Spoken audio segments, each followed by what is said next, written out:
你可能觉得，大不了就赔上你这条性命，但你有没有想过，你这样做会让直墨失去他唯一的亲人？我等了太久了，之前我不知道可以找谁报仇，现在我终于知道我的仇人是谁。我真的不想再等。穆大人，你知道我的感觉吗？你可以视死如归，但直墨他不会眼睁睁地看着你去送死。你这样做，便是在要直墨的命。在王爷眼里，你跟直墨比报仇要重要的多。之前死很容易的，但是活着，尤其是好好活着，确实不易。你明白吗？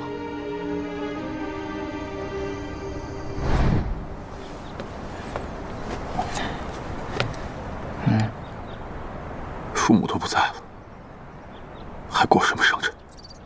要过。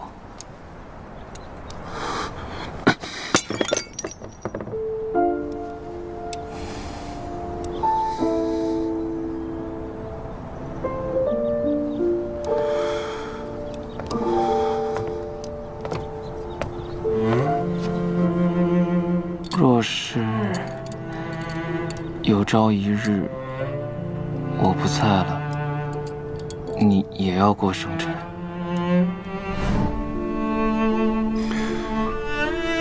你去歇一会儿吧，我来照顾他。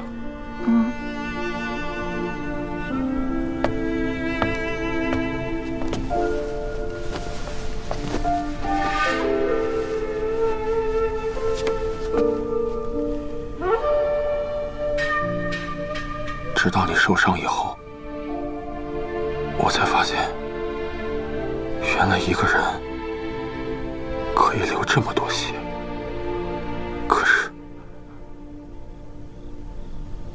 可是我才是兄长，该我为你流血才是。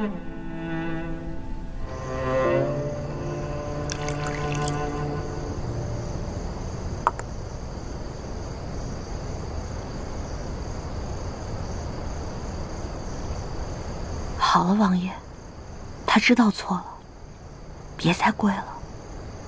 再跪下去，膝盖就要落毛病了。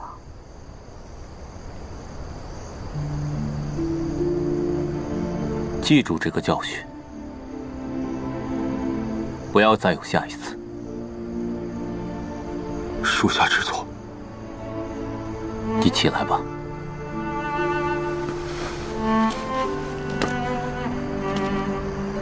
直墨的情况也算是稳定下来了，只是还需要一段时间去静养。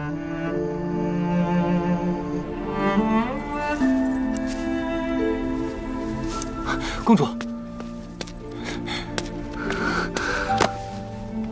我听说你遇刺了，可有伤到哪里？无碍，此刻没有伤到我。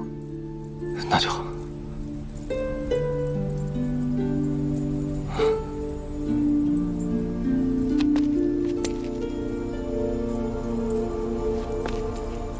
可是何人如此大胆，敢来行刺公主？我的护卫跟那人交过手，从身手来看，该是皇叔身边的直戒。定王的人？那难道说，定王已经怀疑到公主了？怀疑又怎样？没有证据，他也只是怀疑。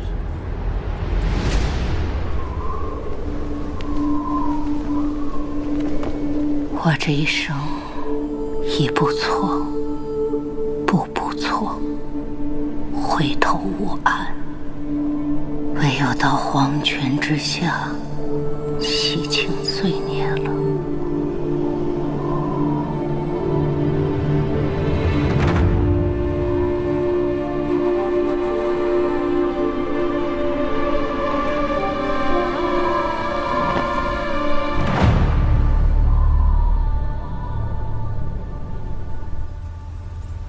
既然皇叔怀疑我了，与其等他们出手，不如我们主动出击，给他们一个措手不及。皇叔一向疼爱琛儿，琛儿也很敬重皇叔，他们之间的关系如铜墙铁壁。如果一直这么牢不可摧的话，对我们来说，确实是不小的阻碍。可是，若小了一件这二人之间的关系，绝非是一朝一夕之事。无妨，细水方能长流。只要找机会，在二人之间种下一颗猜忌的种子，待时机成熟，自然会生根发芽的。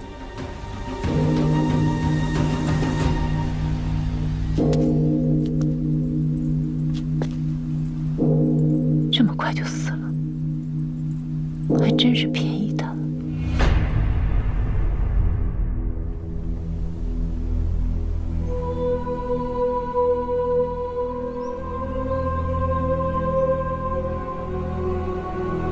这是朕18生辰的时候，皇祖母亲自去庙里求来的，说是能保佑平安，消灾增寿，让朕好好待着。可是朕很任性，一日也没待过。父皇和皇祖母相继离开，朕才明白，什么叫做子欲养而亲不待。陛下节哀。陛下还有南臣，还有太后，要保重身体才是。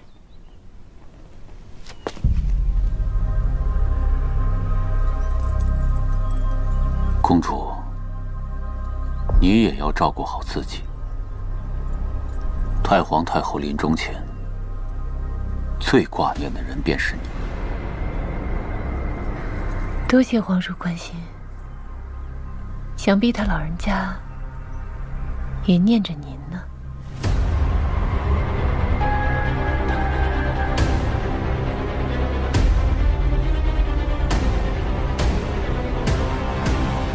父皇驾崩后，皇姑祖便动身启程，想必现在也快到定京了。只是没想到，太皇太后都已经离去了。皇姑祖他老人家年事已高，怕是伤心的紧呢。先皇驾崩不久，太皇太后也去了。陛下一向孝顺，心中定然难过。幸好皇姑祖来了。陛下真是长大了。皇姑祖，一会儿我先陪您去祭拜父皇和皇祖母吧。好。皇姑祖，看到您就想到了您的诛邪剑。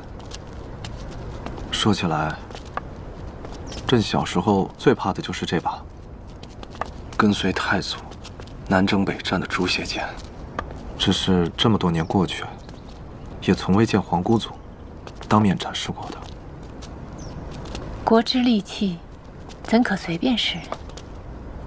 是啊，如果诛邪剑现世，那就说明南臣要不太平了。那还是永远不要让他面世吧。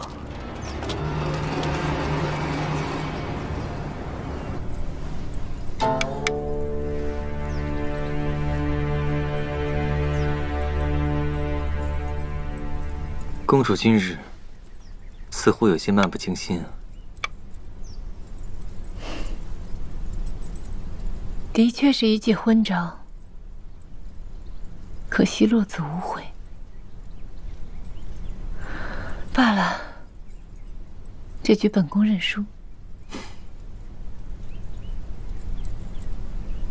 最近，郑国大长公主回京，听闻大长公主的朱邪剑从不离身。皇姑祖的朱邪剑是太祖皇帝留下的，见朱邪剑如见先祖。就算先帝在世，也要退避3分。如果有朱邪剑在手，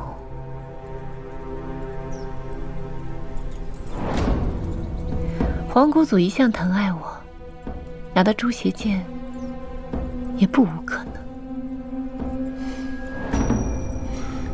不过，定王回京，恐怕对我们将要做的事会有所阻碍。那颗猜忌的种子，是时候种下了。帝王殿下要回封地，不可能吧？怎么不可能？现在大家都这么说。陛下初登帝位，难道真能留军功累累的定王殿下在身边呢？那帝王殿下真是够倒霉的。这不是谢慕杀那个什么吗？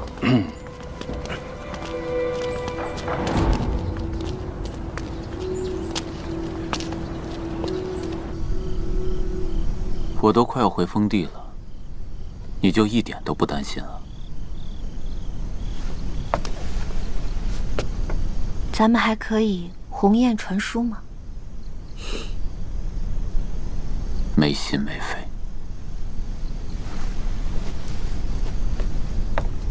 王爷，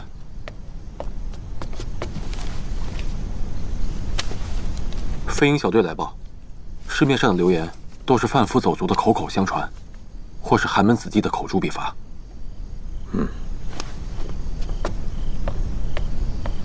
这文章言辞犀利，一针见血，确实是写的不赖。这文章十有八九是出自沈惊鸿之手，而且我之前亲眼见过沈惊鸿模仿别人的笔迹。这么一想，那假遗诏上的内容，8成也是出自他手。王爷，他真的在为柔家公主做事。这一切也都是在意料之中罢了。柔家公主在百姓之中享有神女的美名，而沈惊鸿在寒门学子中又颇有威望。哼，他们这配合倒真是默契无间啊！布下沈惊鸿这颗暗器，柔家还真是高明。王爷，他们这是在逼你离开定锦。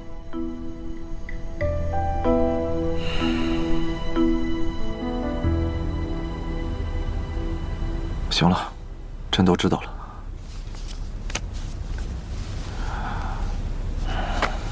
陛下，臣今日在坊间听到一些关于定王殿下的传言，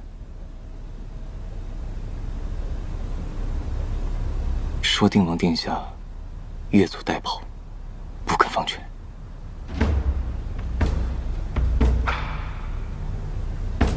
越俎代庖，不肯放权。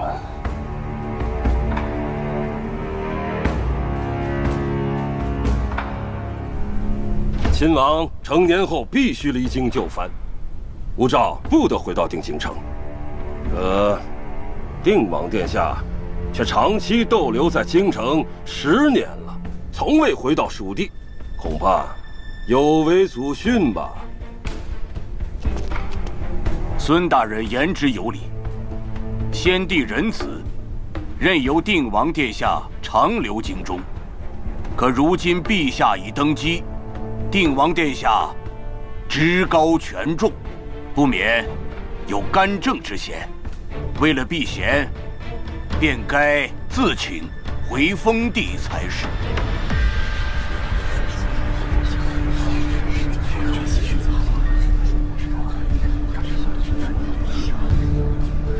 关于定王的传言颇多，朕也有所耳闻。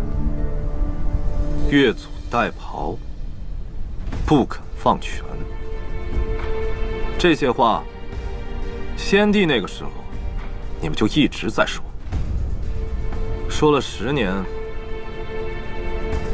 你们不累，朕这耳朵都快起茧了。朕劝你们把你们那些小心思都收收，当朕是瞎子不成？先帝在位时，皇叔便受任于危难之际，身战沙场，屡建奇功。如今朕辅登基，皇叔不顾病体，重返朝堂，鞠躬尽瘁。如此忠臣良将，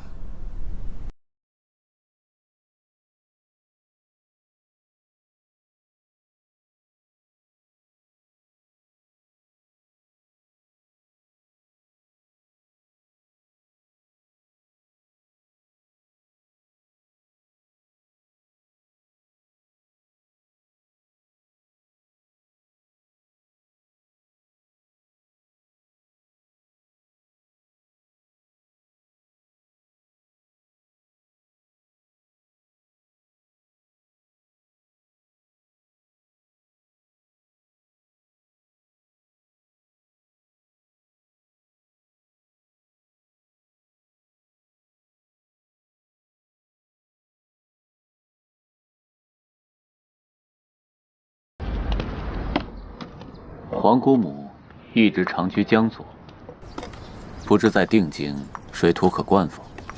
其他倒还好，只是定京不少贵妇想要登门拜访，他老人家不耐烦应付，所以干脆称病，闭门谢客。那倒也好，如此，本王放心了。柔家还没有恭喜皇叔呢。那也是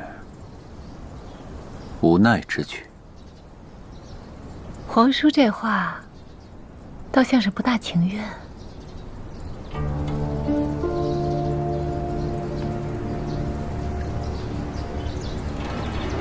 或许是因祸得福吧。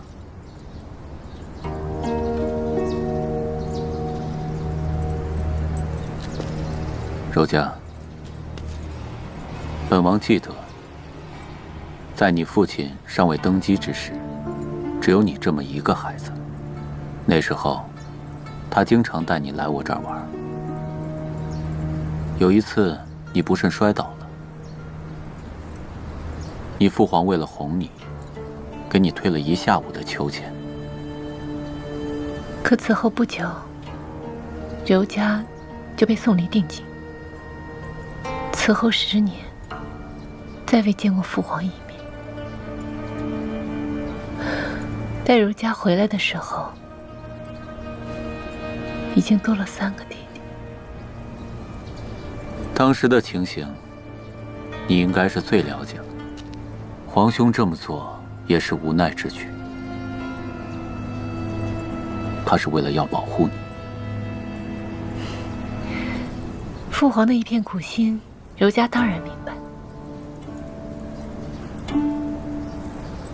皇兄最疼爱的就是你这个孩子了，他临终的遗愿，也就是国泰民安，骨肉和睦。可惜二皇帝一时糊涂，险些伤了父皇的心。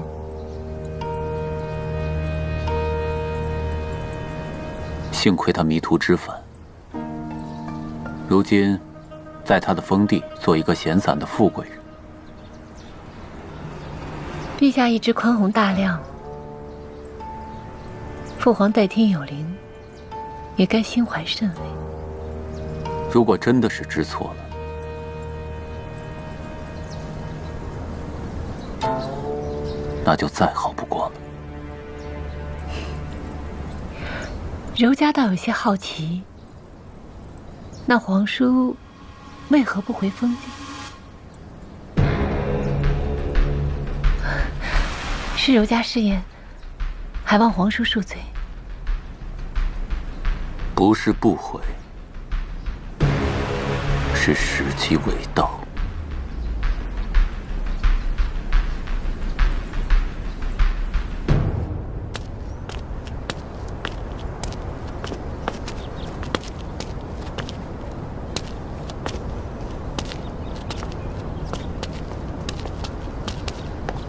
沈大人，你还记得吗？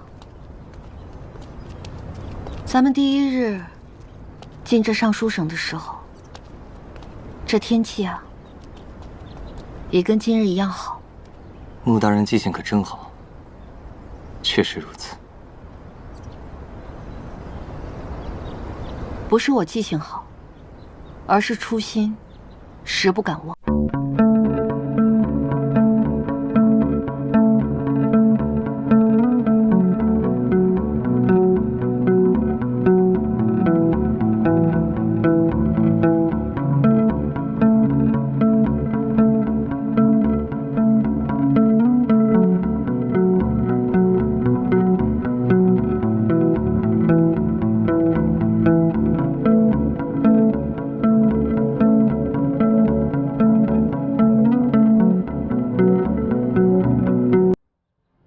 沈兄也莫要忘记今日所讲的话。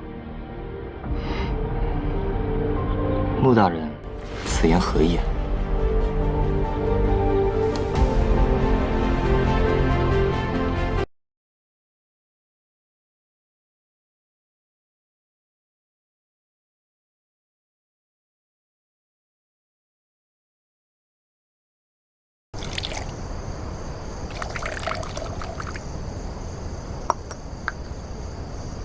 外面纷争不断，你我却还能在此喝酒观星，真是难得。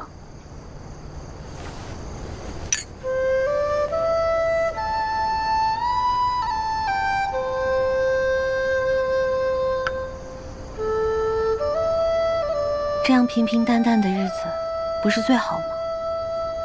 就像那时候我们在小茅屋的那段时间一样。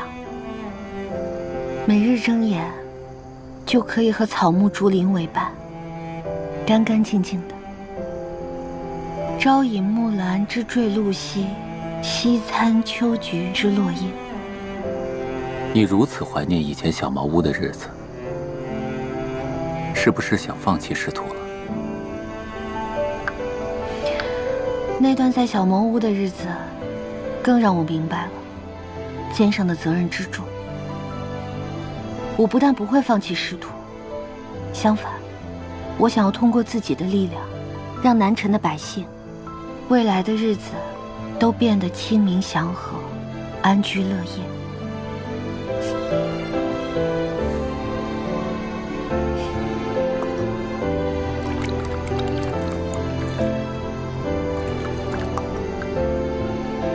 王爷所盼的，不也是如此吗？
没想到，在背后为庄恩峰撑腰的，居然是孙家。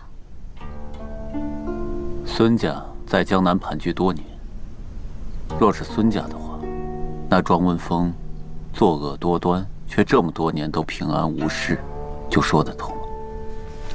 唉，原本还想过上几日舒坦的日子，可偏偏天不遂人愿。这不是天不遂人愿，是人心叵测。天灾是难测的，但是这人祸还是要管一管。要管，而且得大张旗鼓的管。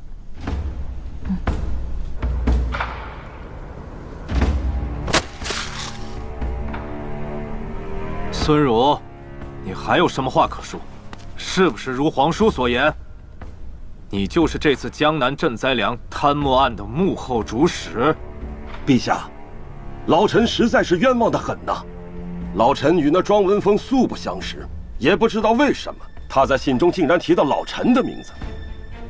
恐怕是老臣平日里口无遮拦，得罪了谁，才让他跟那些有心之人故意陷害老臣吧。要不是庄文峰已死，老臣愿意与他当面对质。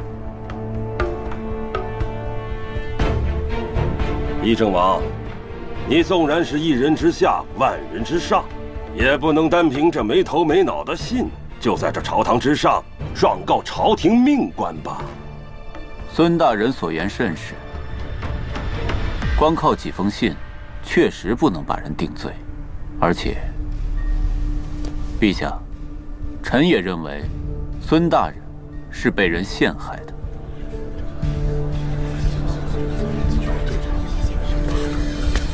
陛下，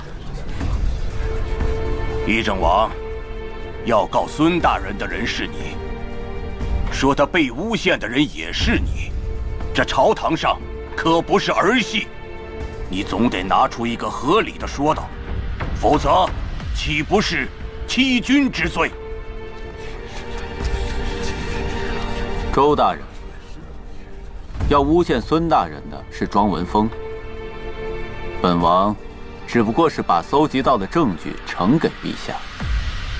孙家是我南陈的大世家，世代三英，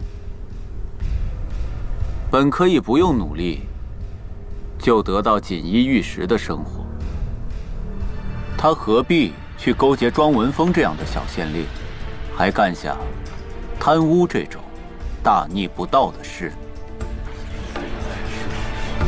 陛下，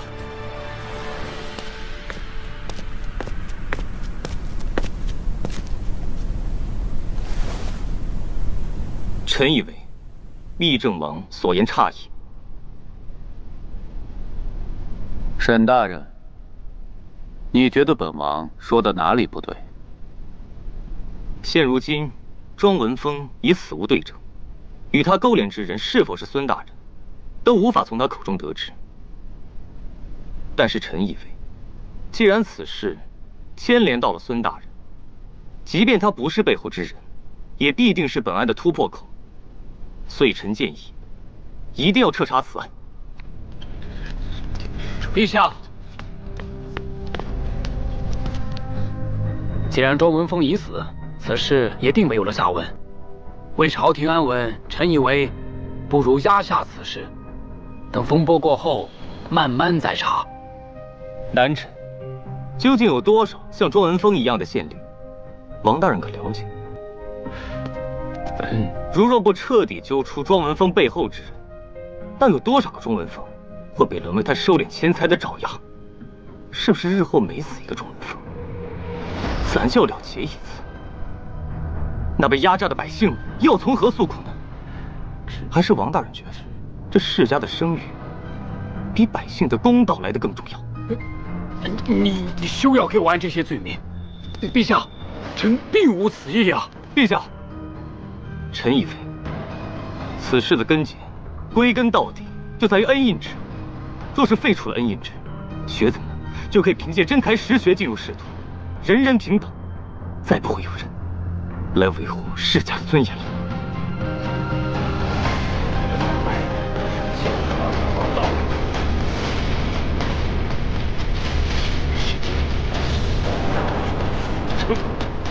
废除恩印一制，事关重大，容后再议。今日就到此吧。退朝。退朝。恭送陛下。穆大人，请留步。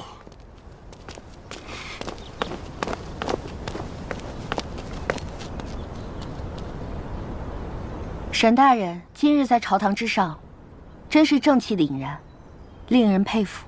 穆大人平日里有不少高见，可今日在朝堂上，怎的一言不发？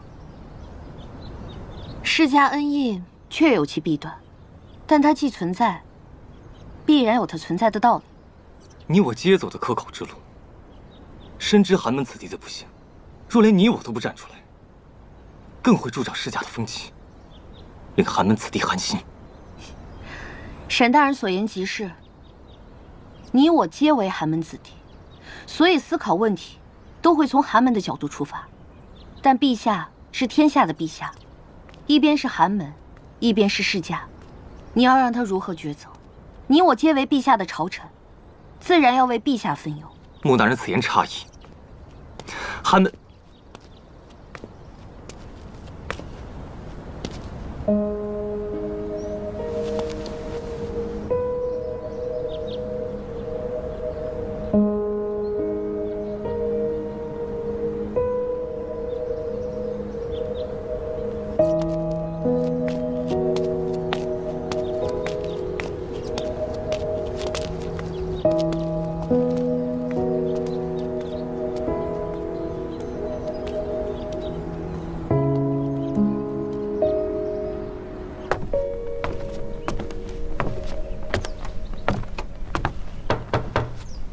老夫不是说过吗？不要有人打扰我。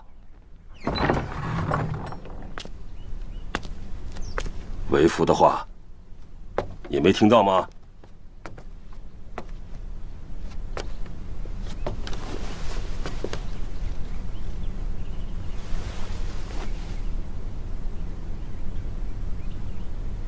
孙家究竟有没有参与江南案？没有。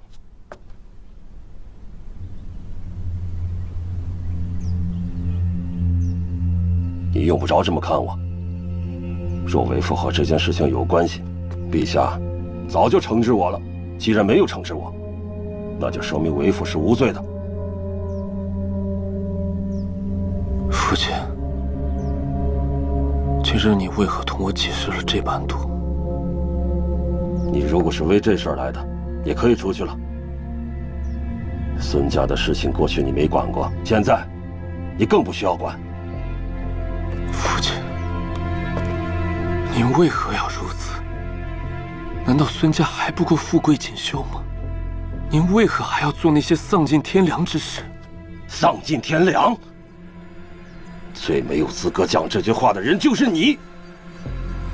你身为我们孙家的嫡长子，可从来没为孙家尽过任何一点的责任。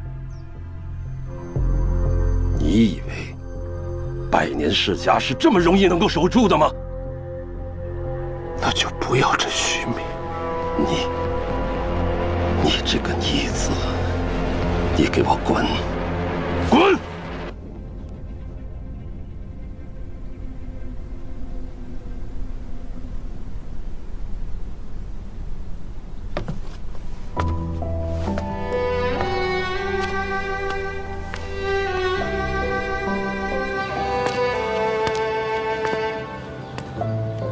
若这些美景都是靠父亲搜刮民脂民膏所换，那我有何脸面坐在庭院中观赏这些花草气势？他们越是开得烂漫，越是在讽刺我的无能、不作为罢了。像我生在这样的家庭中，虽不曾做伤天害理之事，但却同样是罪孽缠身。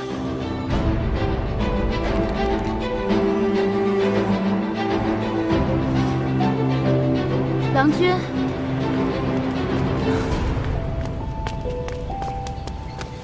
这是怎么了？怎的突然愁眉不展起来？可是衙门里发生了什么？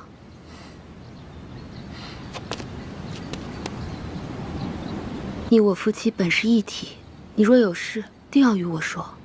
我虽然能力低微，但总能为你分担一二的。谦儿，母亲，怎又和你父亲吵了起来？听母亲一句劝，别再和你父亲憋着劲儿了。你父亲也只是想让你快点成长起来，承担家族的担子。你们爷俩脾气一个比一个倔，都是一家人，有什么话不能说，非要憋在心里？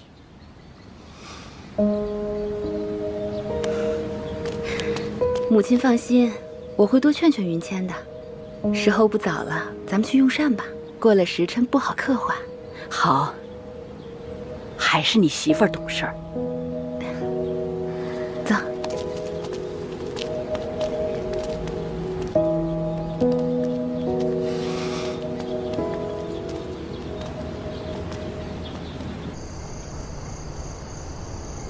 你那日还教我好好保重身体，现在看来，这是贼喊捉贼。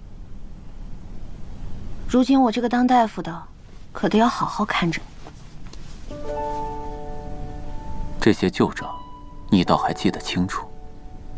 那是自然，我本身也不是大度之人，时不时的都要拿出来亮一亮，也好让你知道我可是有你把柄的人。现在，房契、地契都是你的名字，你捏着这些把柄，是要图什么？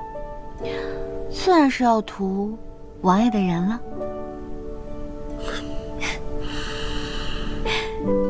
不过王爷，今日你在朝堂上这个连环计用的还真不错，单凭那几封没什么用的信，就把周家跟孙家的人搞得团团转，也因此引出了恩印制的弊端。沈兄果然当朝就提出了要废除恩印制，可他的想法实在太过激进了。他想快刀斩乱麻，可是世家哪里是麻绳啊，那是随时会反扑的毒蛇。他的路子自是不行，我们要徐徐图之，于无形中铲除世家这块毒瘤。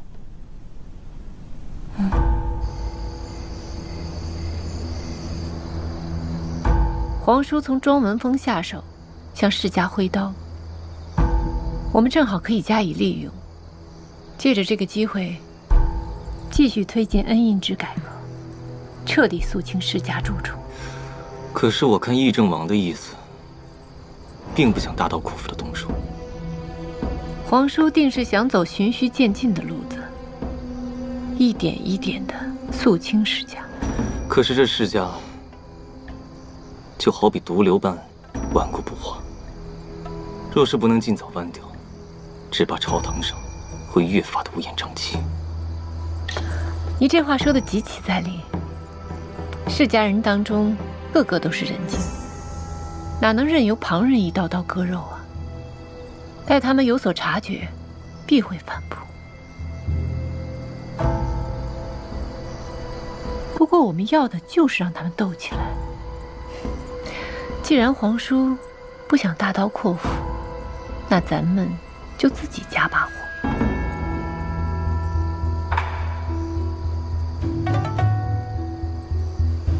皇叔位高权重，又深得人心，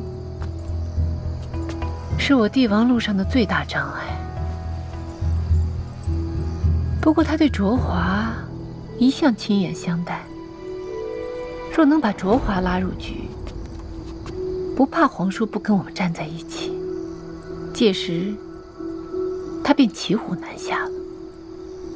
而且这样一来，陛下跟议政王之间也必定会生出嫌隙。毕竟，当皇权跟世家的特权产生矛盾，每一个人都讨不了干系。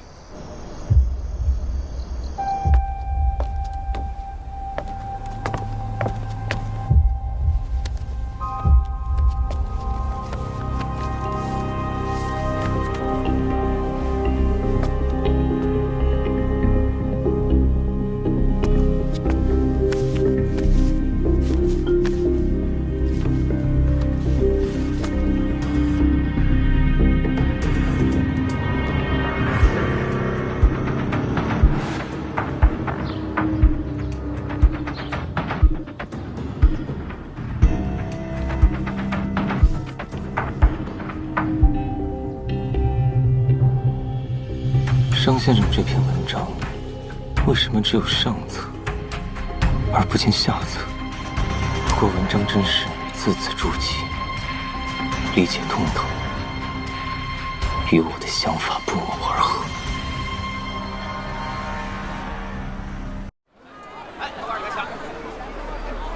商先生之言振聋发聩，而今世家子弟享尽恩荣却不思进取，鱼肉乡里，当真枉复皇恩。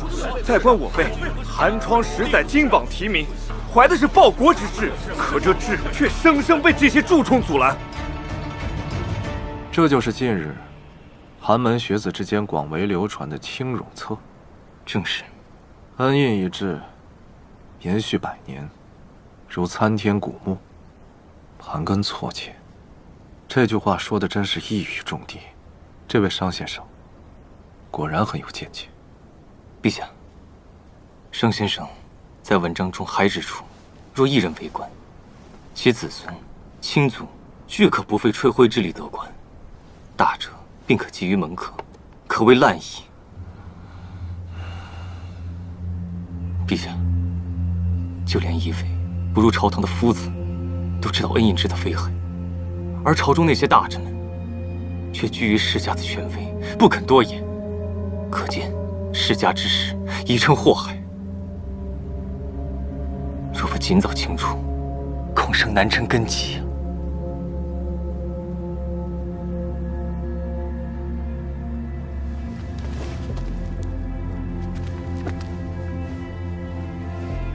天皇，怎么突然行此大礼？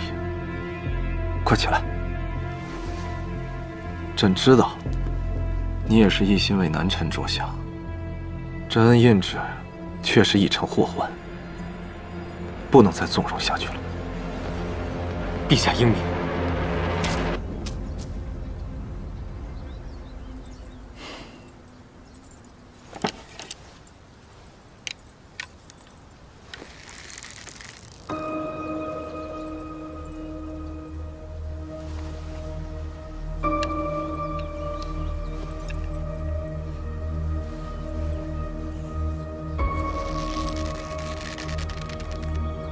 射箭需要屏气凝神，心无旁骛。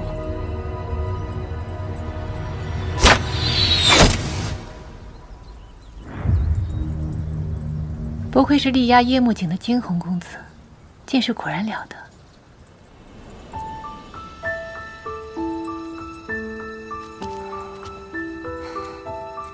是我冒犯了。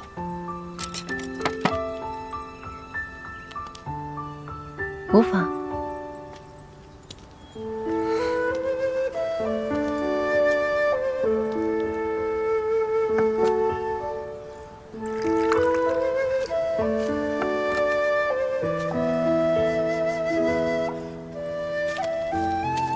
辛苦了，本宫以茶代酒，敬你一杯。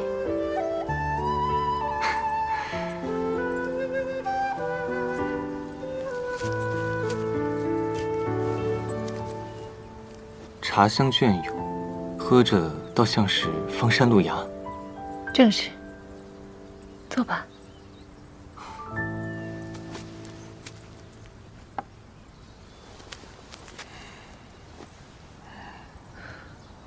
本宫在这里偷得浮生半日闲，可南城百姓不知还有多少正活在泥潭当中。公主放心，青俑册这篇文章直击恩印制的弊端，现如今他已经在寒门子弟之间引起了轩然大波，而且陛下也知道了此事，也觉得这篇文章言之有物。如此，定能完成我们的计划。因为这篇文章的作者商守，就是穆卓华的恩师。商守跟穆卓华不像是普通的师徒关系，更像是父女。所以，既然如今商守已经成为了废除恩印制的旗帜，那我们就不怕穆卓华他不入局了。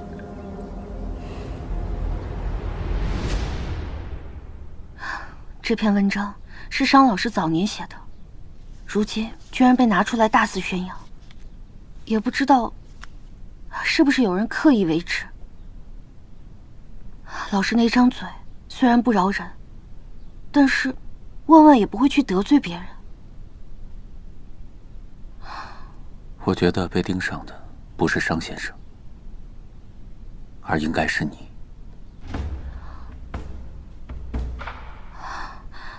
老师这是被我连累了。王爷，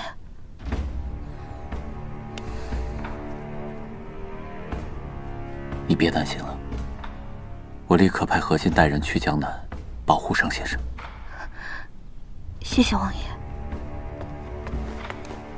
老爷，那撰写青冢册的商手，竟然出自江南怀州永定县。怀州是。哼，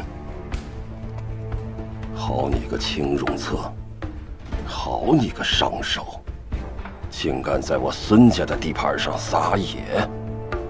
你去，带几个人，替老夫好好的警告警告他。是，老爷，我这就去办。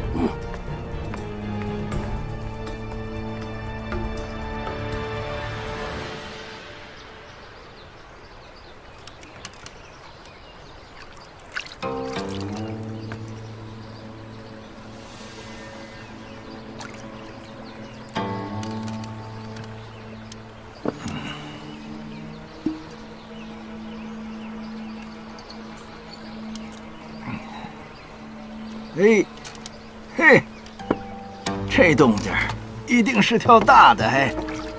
哦，哈哈哈哈！哎，哎，我手，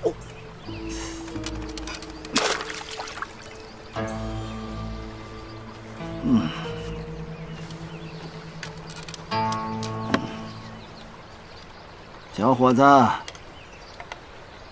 今日来此，怕是不是为钓鱼吧？连鱼饵都没上啊！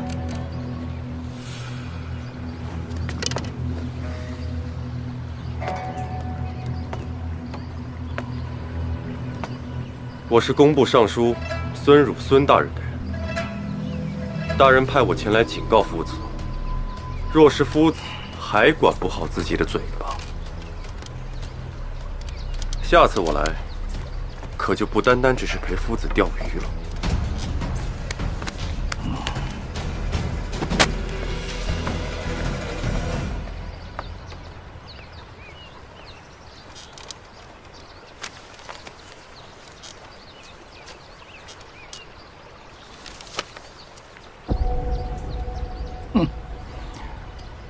原来我才是那鱼儿啊！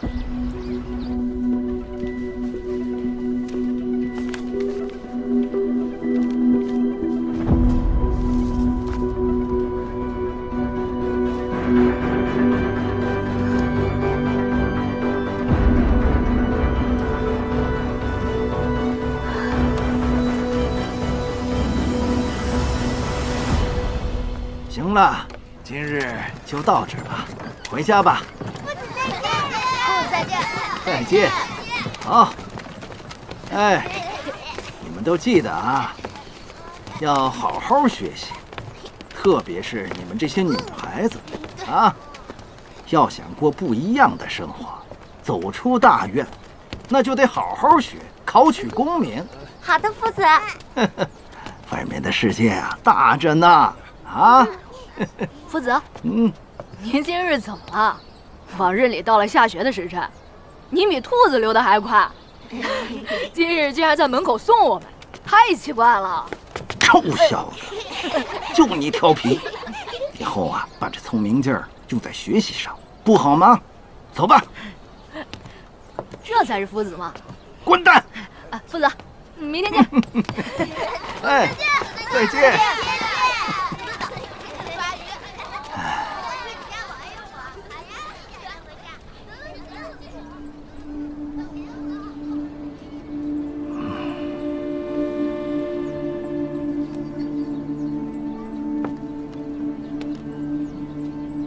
走吧，走吧，都走吧。我也得走了。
这个伤老头要是知道我做梦都能梦到他，肯定嘴巴都要乐歪了。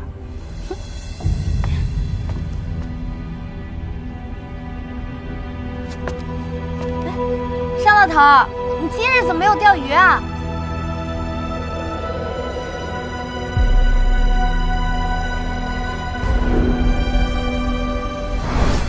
伤老头，小姐，小姐你怎么了？菊离，我梦到老师了。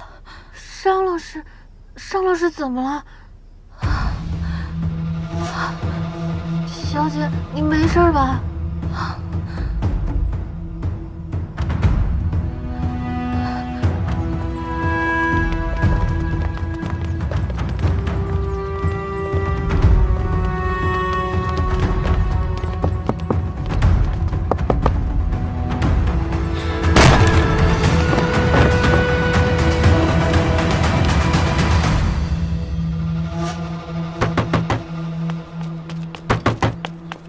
来了，王爷。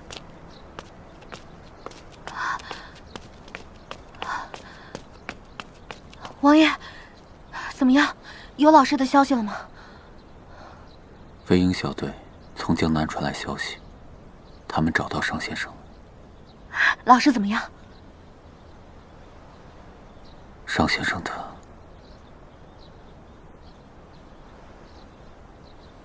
去了。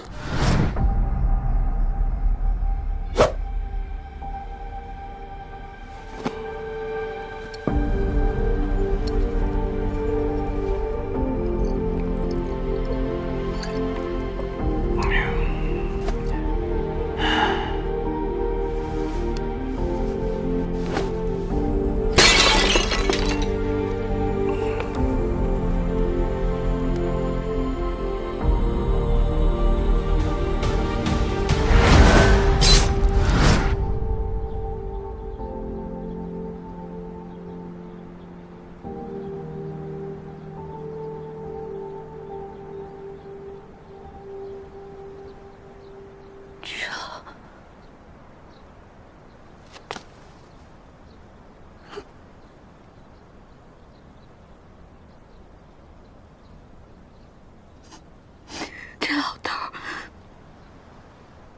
他走的怎么这么潇洒，连只言片语都没有给我留吗？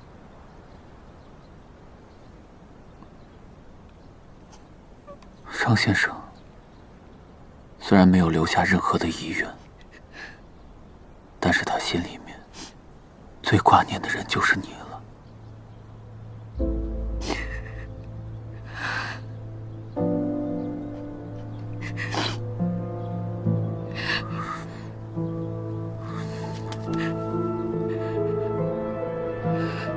我知道，老师只是不想让我被人拿捏。楚华，别再自责了。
据属下探查，共有2拨人照顾伤老，前一拨是孙儒所派，后一拨则是来者不明。也正是他们谋害了伤老。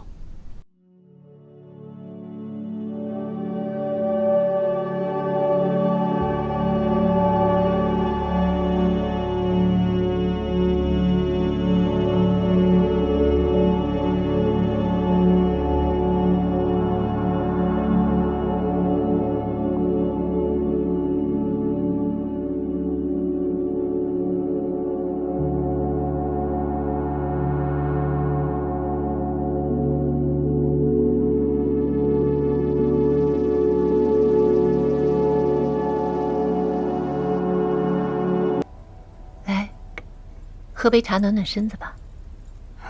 公主，你可以听说了。你是说卓华老师伤手被杀一事啊？如果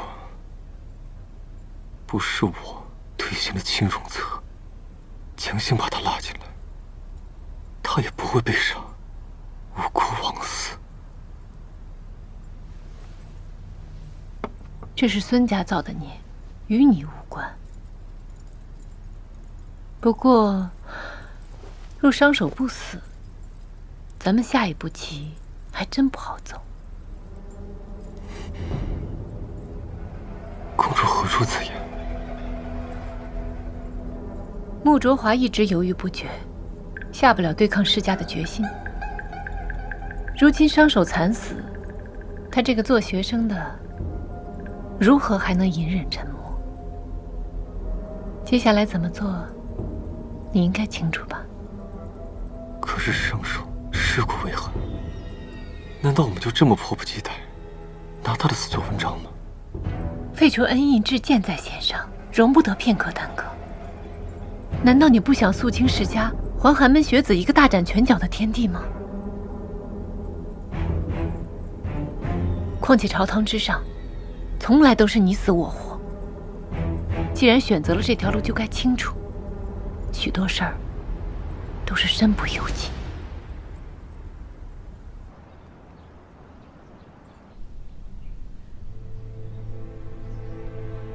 他从前并不信神佛，祈愿仰仗观世音菩萨的慈悲甘露，让无事伤手早登极乐，不再受人间苦楚。小姐，让商先生待在这个地方，会不会扰了他的清静啊？这地方大隐隐于市，他会喜欢的。卓华，走吧。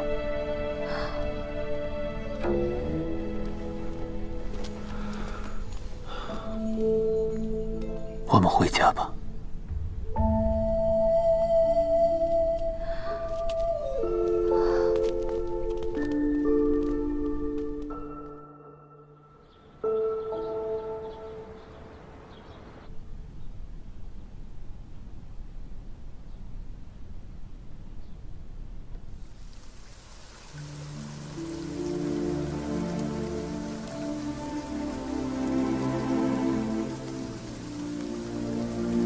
老师，我都等了好半天了，鱼怎么还没上钩啊？知道不知道什么叫有志者事竟成啊？这做人做事啊，最怕的就是三心二意。3天打鱼2天晒网，要想做成一件事儿，不付出精力和时间，怎么行啊？是，弟子记住了。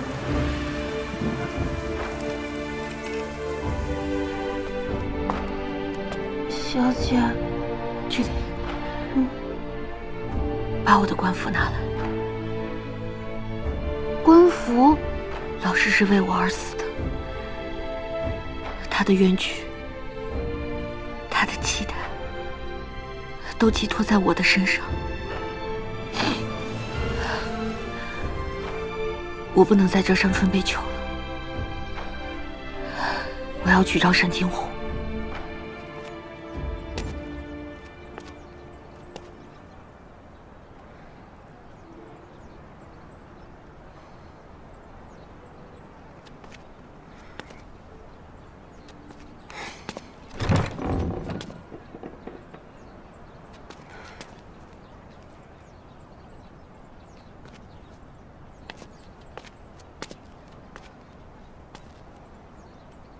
商先生的事儿，我也正好有事，要找沈大人。若是任何事情需要我帮忙，我都愿意的。废除恩印制一事，沈大人可有章程？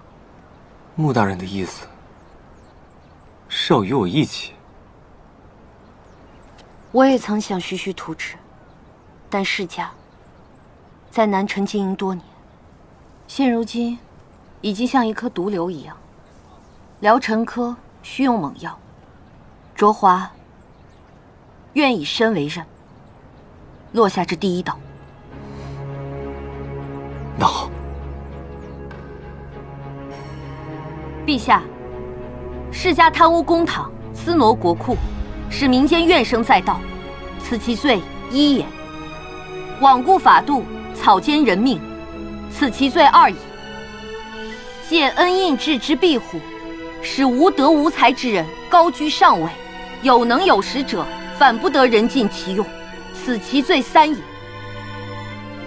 故臣以为，世家之罪罄竹难书，若要平民愤、正纲纪，须先清此毒瘤，以昭天下，以安民心。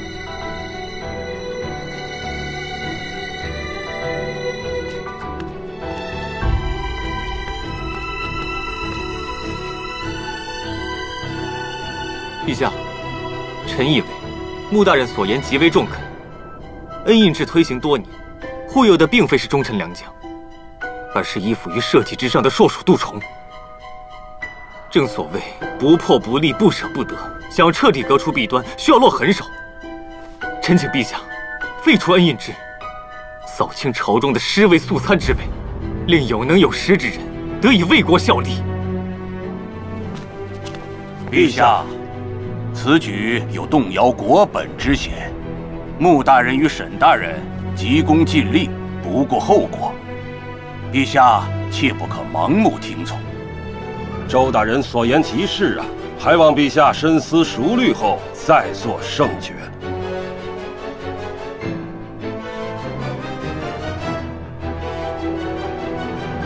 兹事体大，改日再议。退朝。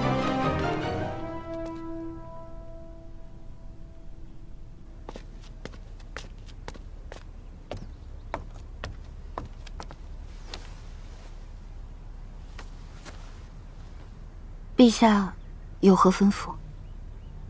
尚先生的事情，朕也是刚刚得知。你没事吧？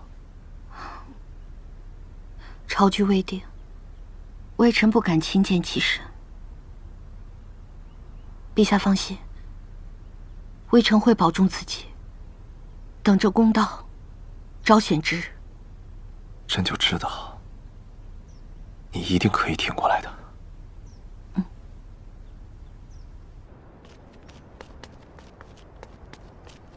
你今日有些急了。王爷认为我所言不实？你说的是事实，但现在还没有到和世家可以硬碰硬的最好时机。你也知道。有人在背地里隔岸观火，他们设了一个局。你不能。我为什么不能？总要有人入地狱，不是吗？不能。那个人不能是你。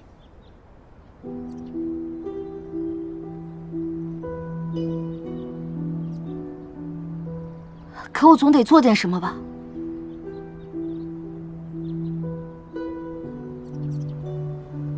好。你想做什么就做什么，我不干涉你了。多谢王爷。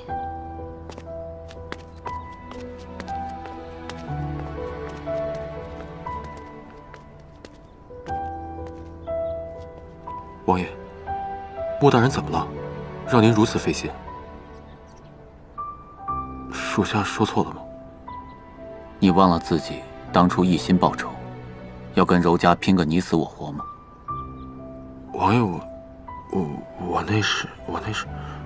他自小丧母，没有父亲的关怀，商先生就像他另一个父亲，周氏至亲，换谁能不悲痛欲绝，恨天不公？再给他些时间吧。周华此举，无异于向世家公然宣战，我担心孙家会对他不利。从此刻起，你要寸步不离，保护他的安全。是，王爷。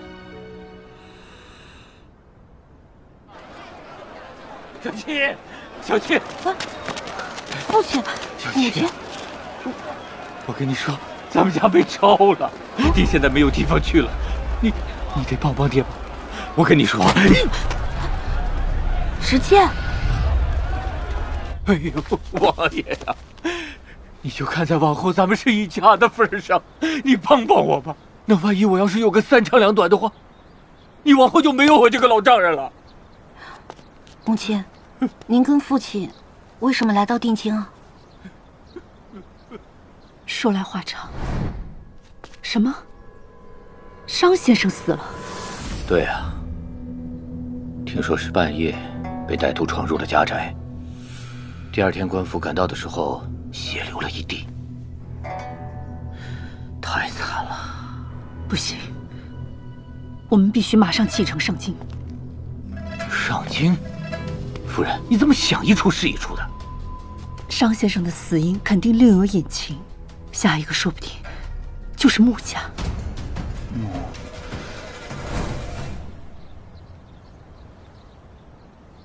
看来是我连累了母亲和父亲。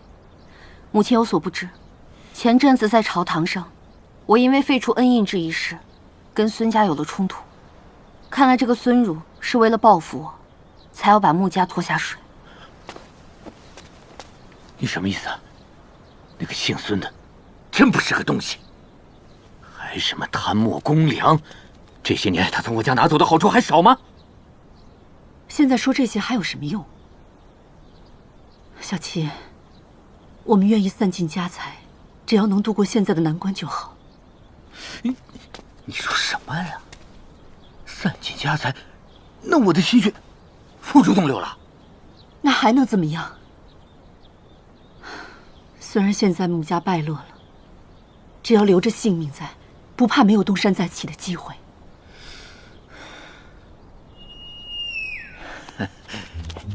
小七啊，你现在可是朝廷命官，你就想想法子帮帮爹。爹创下这么一份家业不容易啊！真是要钱不要命。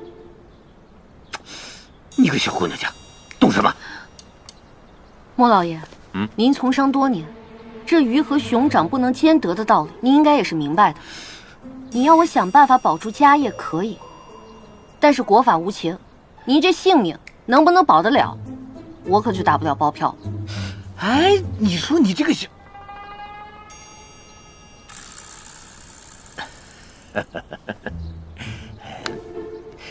小七啊，爹都听你的啊，你安排就好。啊，夫人呐，刚才那个定王殿下瞪我那一眼呢，真是吓着我。哎，你说我们家这个小七也真是，见了老子，他还没有那个礼貌啊，一口一声什么国法无情，根本不把我这个老子放在眼里头。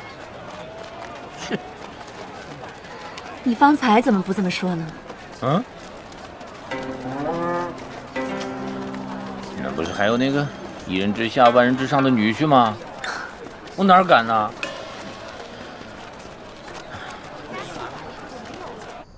穆家的事你不用担心，本王一定会妥善处理。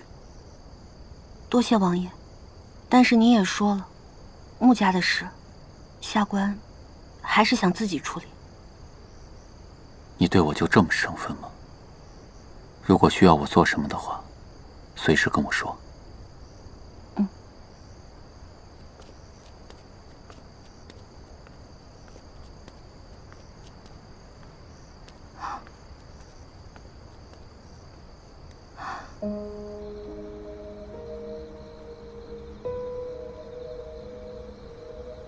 慕容此人贪财好利，何心，你看着他点儿，千万别让他做出什么出格的事，授人以把柄。是，王爷。王爷，您何必管他死活？他毕竟是卓华的父亲，我不想让商先生的事情再重演了。王爷，穆大人让您不要插手，您真就不管了吗？我相信他，他一定会用自己的方式处理好的。启禀陛下，慕容为求私利，罔顾法度，如此恶行，罪不容诛。户部郎中穆卓华纵负王法，也应同罪啊！穆郎中，慕容是你父亲，你有何话要说？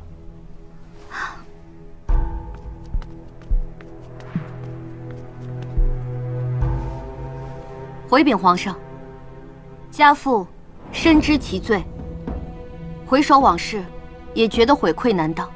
此番悔悟，他已经携夫人上京请罪，如今仍旧跪在京兆尹堂前。哼，不过是做做表面文章，谁知那慕容是否是真心悔悟？陛下，家父愿将全部家产上交国库，以表悔过诚意。他知此举也难抵其过，一切甘愿听从圣上裁决。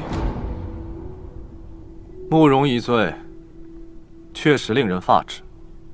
不过，朕念在穆家多年为善，赈灾当中还立了功，还上交了全部家产，便将功抵过，从轻发落，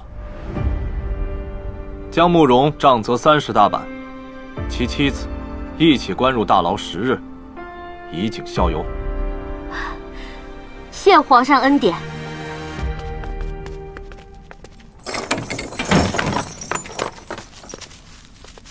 走吧。干什么？啊，干什么？干什么？走。你带我去哪里啊？走。去哪里啊？老爷。干什么？老爷。老爷。上哪儿啊？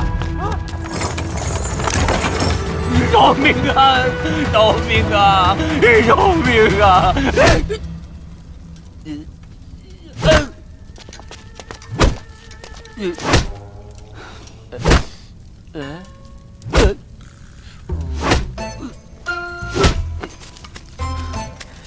老爷，老爷，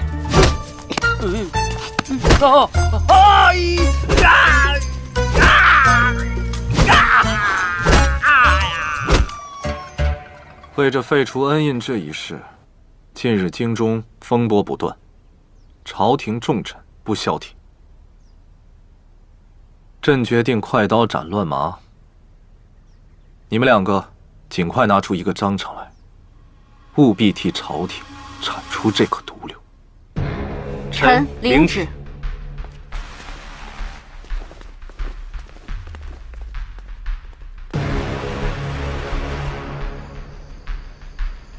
穆卓华已入局，我们可以进行下一步。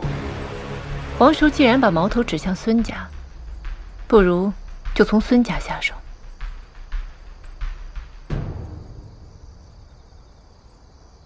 怎么了？没事儿，只是想到了孙兄。孙云谦。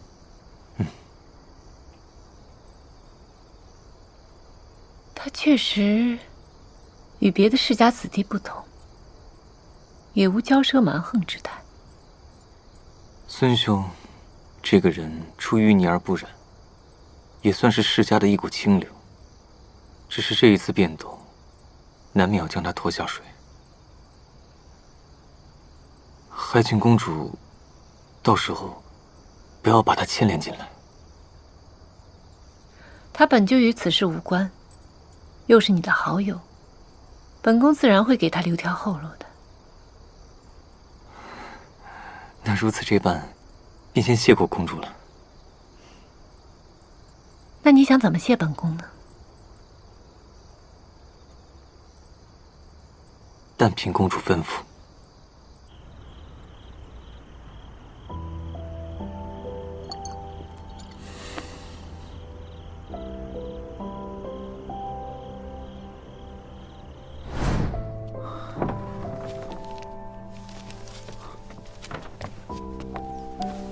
父亲。书院的活我替你辞掉了，明天就去工部上任。父亲，我喜欢教孩子们读书，您凭什么帮我做选择？凭什么？凭我是你的父亲，凭你是孙家的嫡长子。你既然姓孙，那将来仕途和官场，便是你唯一的出路。好了，这事就这么定了，明天就去上任吧。好。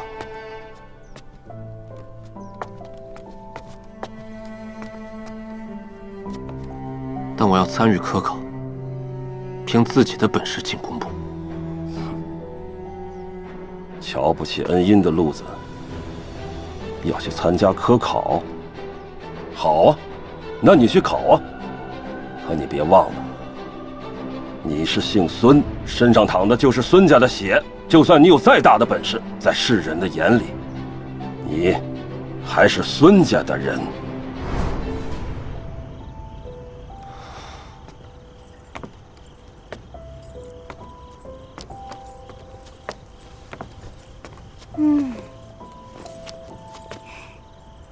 我就知道你在这儿。回来了，在外头玩的怎么样？有什么可开心的？无非就是他们知道我没有嫁给议政王，怕我给家族丢脸罢了。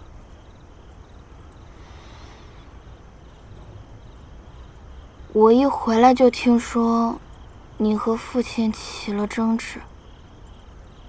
你那点念头，无非就是水中捞月，你又何必执着呢？那你呢？你执着于议政王，不也是水中捞月？议政王，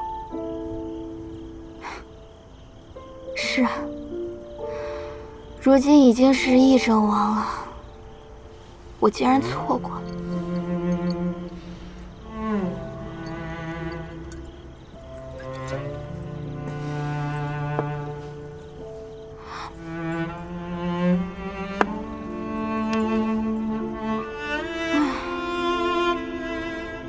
生在这个家族，我必须是世人盛赞的第一贵女，如此才不会被随意安排。而且，王爷是我喜欢的，也是我最好的选择，我为什么要放弃呢？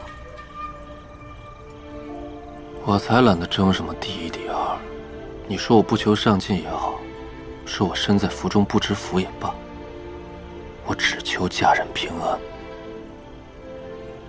自由自在。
出你，也哪怕多